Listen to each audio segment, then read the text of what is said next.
Welcome back. The World Economic Sales Managers Index indicates that Africa's economy is growing fast in January.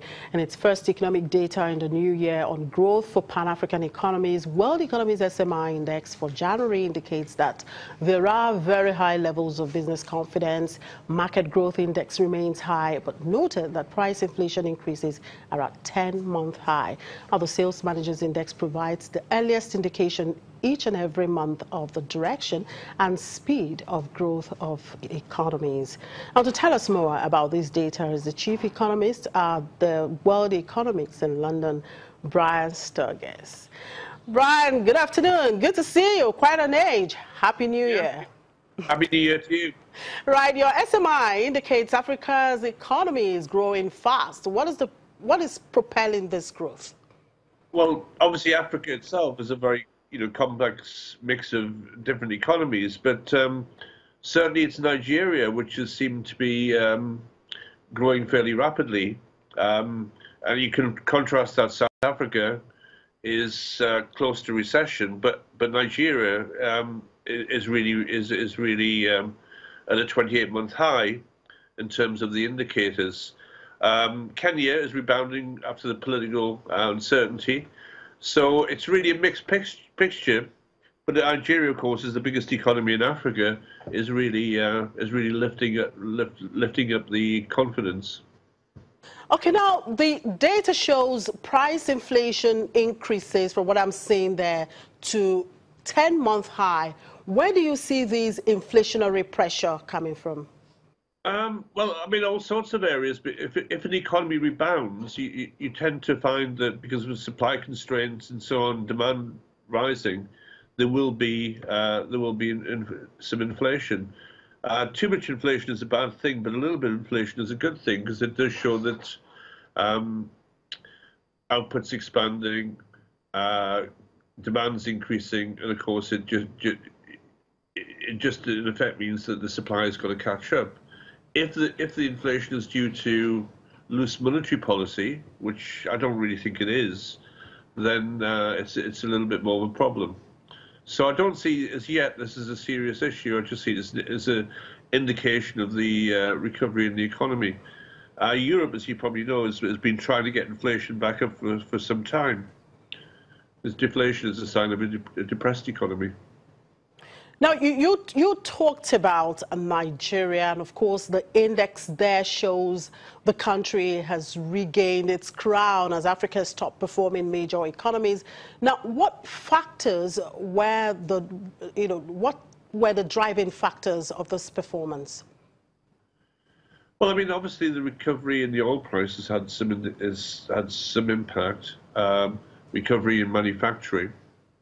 And just generally recovery in confidence, which it feeds into the index as a whole. Now, putting these countries side by side, Nigeria, Kenya, and South Africa, well, in terms of growth indices and perhaps what the governments are doing right and what they are not doing right, what do you think they have to learn from each other? Well, that's it again, because it's a very complicated situation. It's difficult to say. The South Africa, there's been a lot of uncertainty, political uncertainty. Nigeria, obviously, is on the political side. There are some, let's say, sideways factors. But the best way is just to interfere as less as possible, keep a steady monetary policy, and really enjoy the rebound. And what key challenges do you see in these key African economies? Well, if the oil price continues to recover, the big fear there is that it'll increase the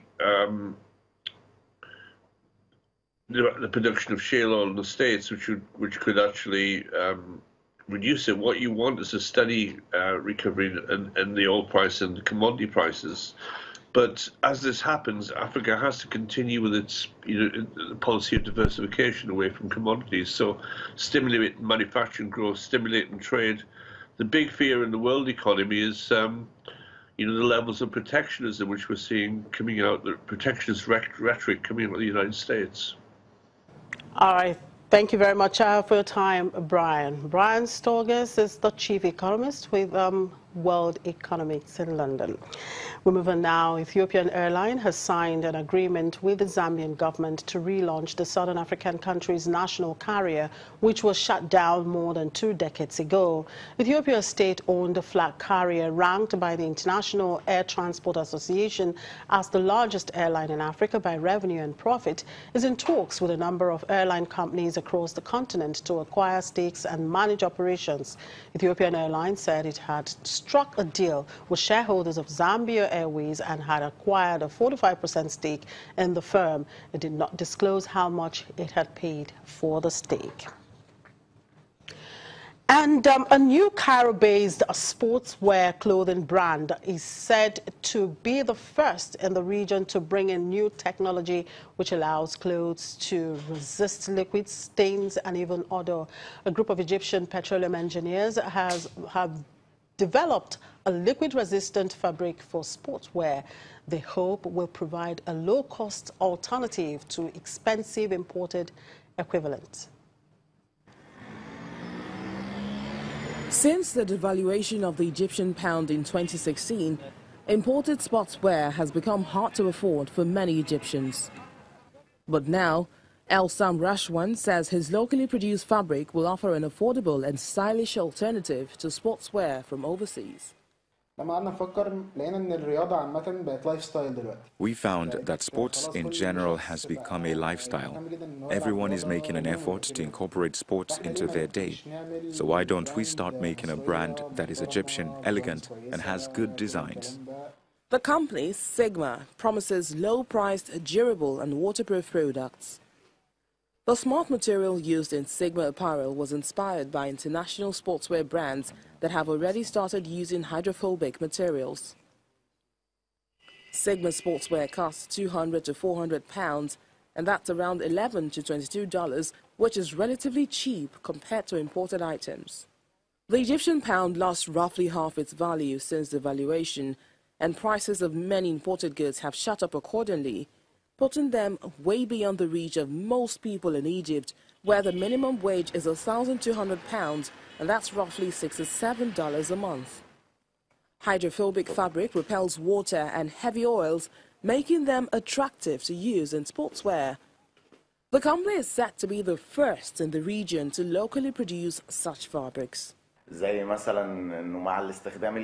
Even before you look at the design or the t-shirt, these benefits will really change the way you think. You're not going to buy this shirt and only wear it once. This t-shirt has supernatural traits because it is waterproof and is immune to all these different things. The only thing left is for the t-shirt to fly and take you to work. The local sports brand has already launched 2 collections in 2017 and is planning to launch 5 new products in 2018.